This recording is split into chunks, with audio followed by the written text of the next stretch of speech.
You're welcome to Drug Dangers, a program designed to discuss illicit drug abuse and trafficking, enlighten the public, and get us a safer society. Of course, we know that drug abuse and trafficking are mounting international socio-economic challenge. It is becoming a global menace. It's not a Nigerian thing, but this particular program will assess the prevalence and awareness of drug and substance abuse in not just Nigeria, but Enugu State in particular. And so today we have the good fortune of hosting the Enugu State NDLEA commander in the person of Commander of Narcotics, Peter Ogar. Commander, you're welcome to the program. Thank you very much for having me. And our focus will be an assessment of illicit drug fight in Enugu State, NDLEA in focus. Going on right away, Commander, how has the drug fight in Enugu State been since you took over office? Thank you very much. I took over the commandership January 2024. Since then, like your intro, the drug problem is a global problem. I will be addressing Enugu State drug problem. I want to be specific on Enugu State. Since then, we're all aware the dangers, the menace of drug abuse in Enugu State is on the increase, and it's not only in Enugu State, Nigeria as a whole. And I'm calling on all of us to take this as a special program with serious awareness and concern, so we'll be able to address the issue of drug menace before it consumes us. Since I took over the office, I've been trying my best to make sure that the issue of drug abuse is reduced to barest minimum.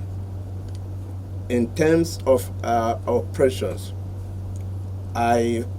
between January to March 2024, we have arrested 88 suspects of drug peddlers. Out of the 88, we have 75 males and 13 females, to tell us that the drug issue is not only peculiar to male alone. Females are getting involved, which is becoming a very serious dimension. Both male and female are into drug abuse and trafficking these days in Enugu record.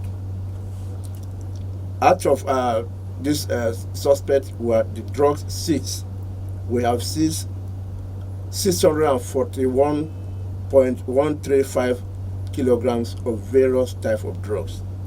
Some of these drugs include cannabis sativa, which is Indian hemp, tramadol, Exol, codeine, methamphetamine, which is called Pumri, raffinol, and other substance of abuse.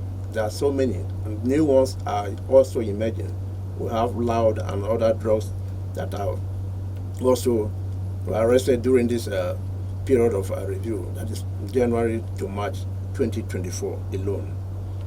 Now, if you the number of persons you arrested were those who possessed the drug in trade commercial quantity and not just users. Yes. Okay. And we have this number of traffickers here in Enugu. We have. Enugu, not Nigeria. Just Enugu. And within 3 months, you have had access to them. Sure. Wow. Out of this number, we've charged so far 35 to court. Okay. And we have recorded some conviction also.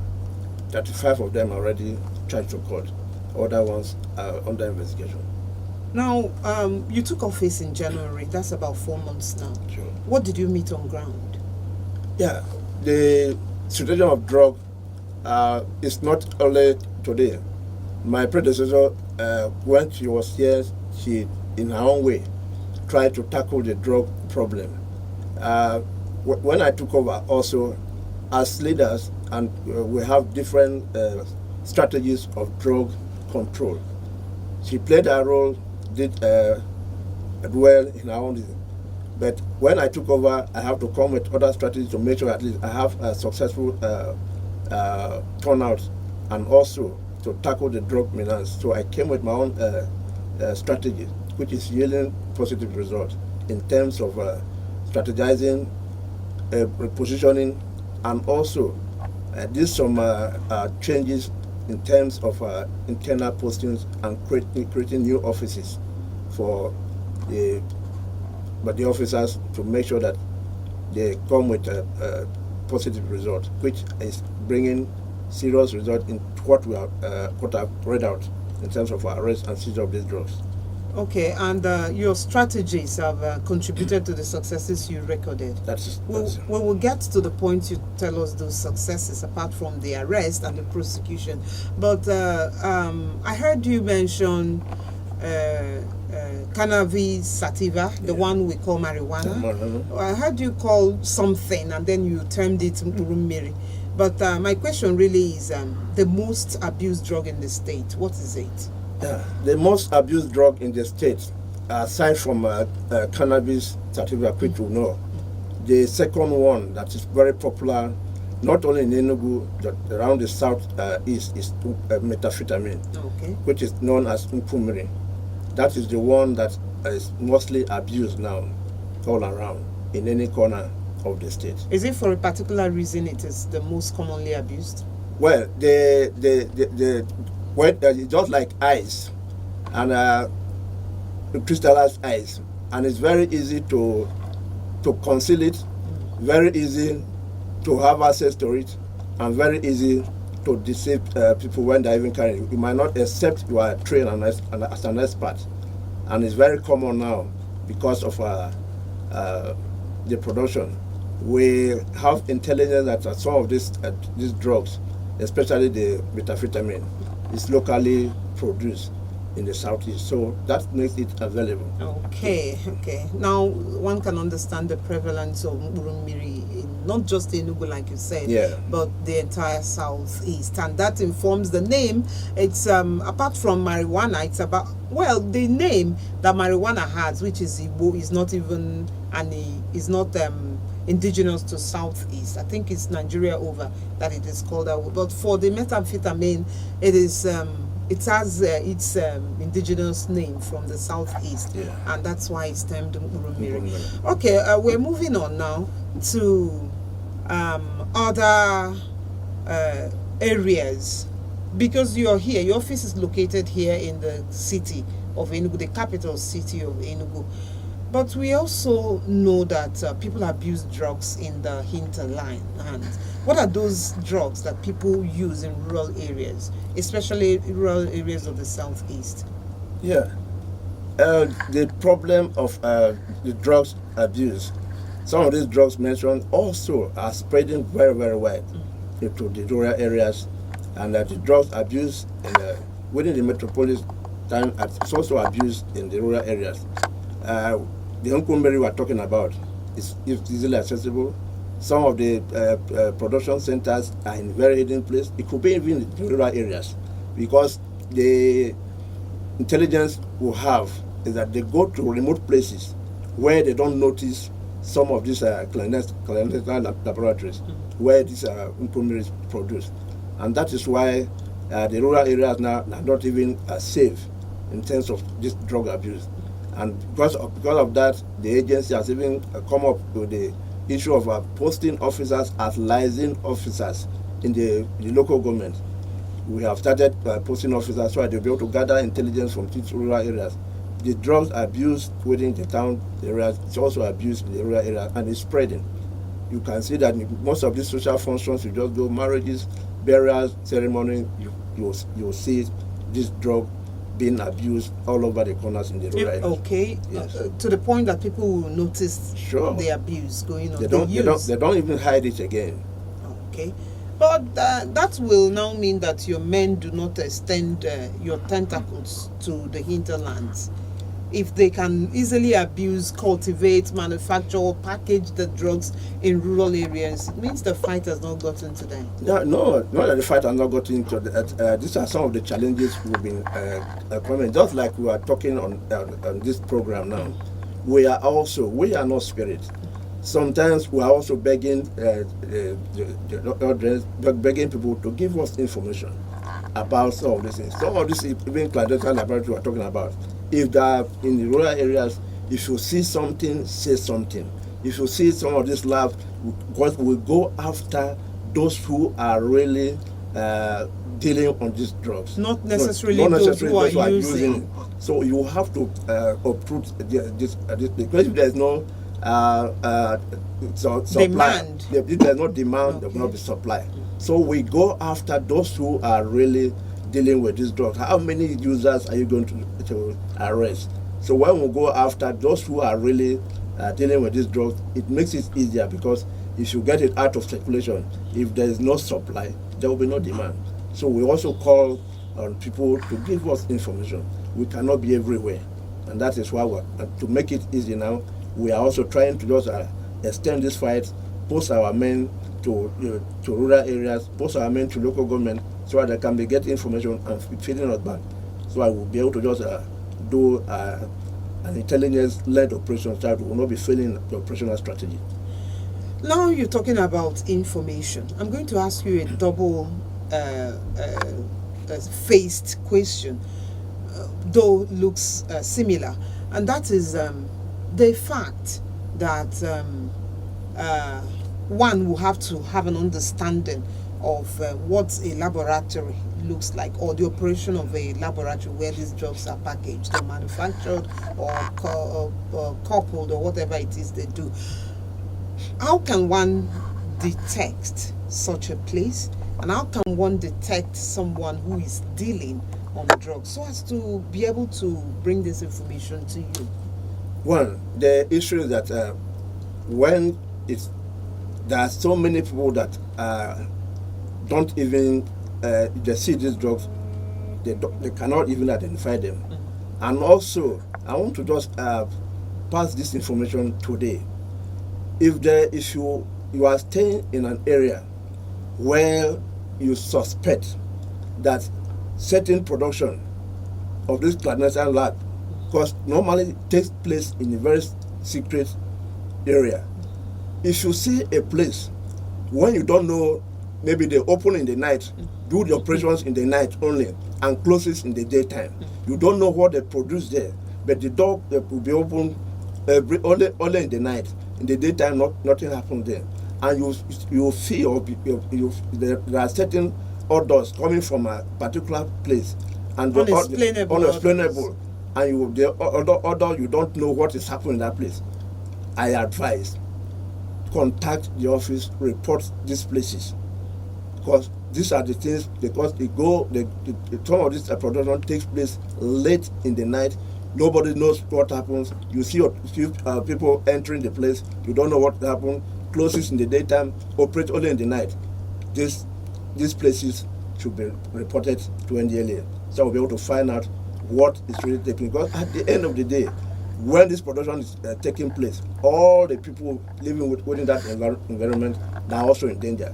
Their health is in danger. Even when they are not using it. Even when they are not using it, the environment, everybody there, because you inhale it unknowingly, the air, the place is already contaminated, and it becomes a health hazard to you. So you need to report some of these things that you don't know. When you suspect that something is taking place, you don't know what is taking place, and only to operate only in the night and a very late hour of the place. Do all us well, and do yourself well to just report some of these places or cases that you cannot really explain what takes place in that place. And the dealers, how can you detect them? We don't have the kind of intelligence that you possess. Yes, like we are talking about what happens these days. The dealers, some of these dealers, some of them, as they tend to shield themselves. You can see a drug baron who is sponsoring a courier, want to just protect himself from being arrested. This issue of drug, there is no way you will do drugs and at the end of the day, we will not be able to just get you, because you must sell it out to somebody. Through a user, you can even get a farm plantation. Because if you arrest a user, he will tell you, where's your source? You mentioned A or B. you can get the source. But some of them, because of the oath they take, you arrest them. They will not want to mention the baron sponsoring them. They give them first a promise. I'll take care of you. You go to jail. I'll take care of your family. They are oaths. Some of them find it very difficult to disclose the main baron behind. But with the Koreans here, definitely issue of drug is not something you will do without somebody knowing that you are into drugs. Maybe your lifestyle, either some of them consume this drug, some don't even take.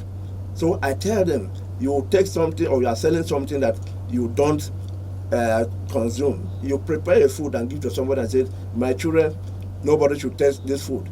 You are giving this food to other people's children. It means it's poison. It's poison. It's poison. Okay, now that you mentioned the users, some of them leading you to the suppliers. Sure.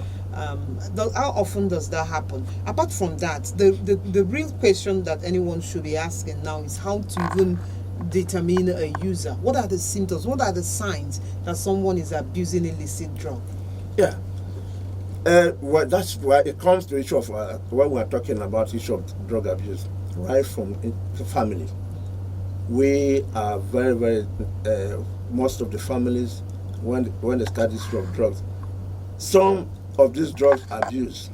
Some are called uppers, some are called downers. Somebody will abuse drug. You will see the person being unnecessarily. The usual behavior, it will be very, very calm. Unnecessary calmness, you just see somebody that you know that his action is very, very agile. After some time, you see him sleeping more than the necessary. He will not be taking care of himself in terms of neatness and other things, going late to school, coming late from outing. Some of these things that trail, it shows like something is wrong somewhere. But these are for downers. These are for downers. There are some that when you take some of these drugs that called enhancers, they will enhance your performance, especially example, tramadol. Oh. You work extra. You give you extra energy, extra strength. While you are supposed to just work for 4 or 5 hours, you'll be tired. You work for 8 hours and you are not tired. These people, if you notice somebody like that, you suspect it's under drugs. Okay. That's on a nutshell. We will be observing a short break. When we return, our conversation around the drug fight in Enugu will continue with the commander of Narcotics, Peter Ogar. We'll be back shortly.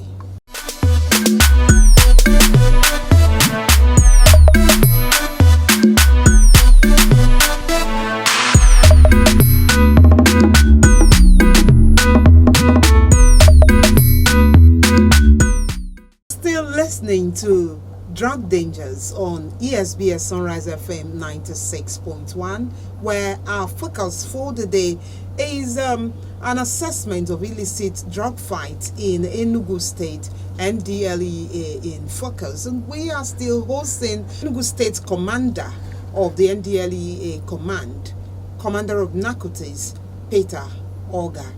At this point, we will be looking at some of the challenges you face in this drug fight, if there are any. I don't know if it's a tea party for Enugu State Command. Well, the challenges we have are enormous, but I want to just reduce it to the ones that are really affecting our operations and success in our drug fight. I would also like to commend His Excellency for the passion. You mean Enugu State Governor Barrister Peter Mbah. Since I assumed office, he has a particular passion for crime prevention, and quick drug abuse is one of them. In his own way, he has been assisting some of the operations we embark on. We have fueling of our operational vehicles to make sure we embark on some of these operations that I have read out. He has a passion for the agency and drug, trying to reduce the effect of this drug in the state. Some of the challenges we have that are very critical that need attendance is issue of our logistics. we don't have operational vehicles to cover the 3 senatorial districts of the state. Of the state. Sometimes, most of the times, we'll get information on the rural areas, the local government. The only operational vehicle we have takes care of covers the whole 17 local governments in the state, which is really not helping us to really actualize our strategy in reducing drug crime. That is one. Secondly, the issue of our rehabilitation. Some of these users will need an effective rehabilitation center. Not all people that were arrested are supposed to just go for charge to court. We need to really assist some of these drug users that we can handle. If we have a good rehab center, we'll be able to just take in many. Presently, we have in our facility 20 clients that are under our custody that are undergoing rehab. And out of this 20, we don't even have a facility that we can also tackle female. We don't have a single rehab facility for female. And this issue of drug, like I just it's not gender-based. It's not gender-based. So we don't have a rehab center. We need one to assist those people who are already hooked into this drug, to get them out. And it's possible to get them out? Very, very possible. The ones we've taken into our facility, I can say confidently that 80% of them are out of this drug and have gone back, rehabilitated, reintegrated into their society, and most especially, Commander, reintegrated into the society. Sure. Because we know that these ones are, they suffer what stigmatization. What we call stigmatization. Yes. Okay, these are, as you were talking about the challenges, you also talked about state government intervention, what they have done while requesting for more. But in talking about this, it occurred to me that you are yet to talk about the successes you have registered the past 4 months since you took over office. Yes. Aside from the arrest and seizure, we have also been able to, most of the drug joints and bunks throughout, since I took over the office as a commander, we have destroyed, graded 64 drug joints across the state. And also within Enugu, we have also some known places for drug use and bunks. We have also destroyed. Presently, on the last operation, there are some operations that will just go with some security agencies, especially to mention one of few. The new artisan, we had a recent operation with the military men that were going, and it's a sustained operation. Places like a new market, we have been there severally. South Africa, some of these places. There's a place called South Africa. Yes, here. There's a place called South Africa here. These are known areas for drug joints and bunks. In Newberry Park, we've been there. We have gone to places like Trailer Park. Some of these places are very notorious. We go on raid to make sure that these places are clear and rid of drug abuse, and which is a sustained operation we are embarking all the time. Apart from the number of arrests and seizures, we have taken large chunk of these drugs out of circulation because we don't make them available. Because when they don't see it, at least the abuse rate reduces, which we are doing, and we are getting success in some of these areas. So are you recording these successes alone, or are there partners who are teaming up with you, the NDLEA and Enugu State Command, to really combat this drug menace? Well, aside from the state government, which is major partners, we also have NGOs. Some NGOs also are helping us in the fight. Some traditional rulers also have taken passionate action in some of these drugs. Traditional rulers are also supporting us. We have individuals who are also supporting us in the fight against drug abuse. We have also try to make some of them who are really passionate, knows the implication of these drugs, make them ambassadors of drug abuse, who are against drug abuse, who have made some of these people ambassadors and are also contributing in making some of the successes we have achieved so far. All right, final notes, Commander. Are there drug policy reform, recent drug policy reforms that are beneficial in the drug fight? Yes, presently, some of the reforms we are having, the legislation about issue of this drug is undergoing review and reform. There's this presently the NDLEA laws. We are trying to review them because the penalty has to be stiffer on drug offenders because of these lesser penalties given to drug barons and couriers. There's a legislation that's going on. So at the end of the day, they will see the issue of drug abuse as something that is, when you are arrested, the punishment should be grievous, so it will deter others who are willing or doing this business. So that's the reforms that are undergoing. I think it has passed some stages in the National Assembly for these reforms to come into limelight very soon to help us in the drug war. All right, thank you very much, Commander of Narcotics, Peter Ogar, the Enugu State Commander of the NDLEA Enugu State Command, for being on Drug Dangers today. We appreciate you, sir. Thank you very much. Due to the extreme socioeconomic harm the drug use and abuse and trafficking causes across the globe, not just Nigeria or Enugu State, it has become imperative for everyone to join the campaign against drug abuse and trafficking. Like the commander said, if you see something, say something. From this end, drug ends all dreams, so stay out of drugs. My name is Ngozika, Mbah, thanking you for listening to Drug Dangers on ESBS Sunrise FM 96.1.